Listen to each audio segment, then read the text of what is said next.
পূর্ব মেদিনীপুরে গ্রেফতার এগরা পুরসভার চেয়ারম্যান স্বপন নায়েক। গ্রেফতার এগরা পুরসভার চেয়ারম্যান স্বপন নায়েক। জমি কেলেঙ্কারির অভিযোগে গ্রেফতার স্বপন নায়েক। কলকাতা থেকে তৃণমূল নেতাকে পাকড়াও করেছে পুলিশ। ধৃতের বিরুদ্ধে সরকারি জমি কম দামে বিক্রির অভিযোগ। আজ কাঁথি আদালতে পেশ করা হবে এগরা পুরসভার চেয়ারম্যান স্বপন নায়েককে। নির্দিষ্ট অভিযোগের ভিত্তিতে গ্রেফতার। তদন্তের স্বার্থে হেফাজতে নিয়ে জিজ্ঞাসাবাদ করা হবে।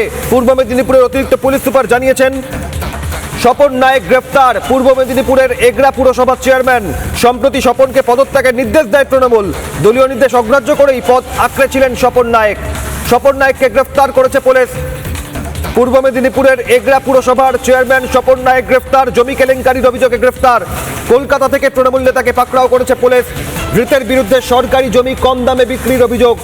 কাঁথি আদালতে আজ পেশ করা হবে স্বপন নায়েককে। তৃণমূল নেতাকে নির্দিষ্ট অভিযোগের ভিত্তিতে গ্রেফতার করা হয়েছে। তদন্তের স্বার্থে হেফাজতে নিয়ে জিজ্ঞাসাবাদ করা হবে এগরা পুরসভার চেয়ারম্যান তৃণমূল নেতা স্বপন নায়েককে। পূর্ব মেদিনীপুরের অতিরিক্ত পুলিশ সুপার জানিয়েছেন, আর সম্প্রতি স্বপন নায়েককে পদত্যাগের নির্দেশ দিয়েছে তৃণমূল। দলীয় নির্দেশ অগ্রাহ্য করে পদ আঁকড়েছিল স্বপন নায়েককে এবার গ্রেফতার করেছে পুলিশ। কলকাতা থেকে তৃণমূল নেতাকে গ্রেফতার করেছে পুলিশ।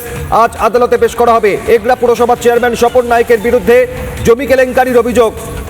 সরকারি জমি কম দামে বিক্রির অভিযোগ এগরা পুরসভার চেয়ারম্যান স্বপন নায়েকের বিরুদ্ধে।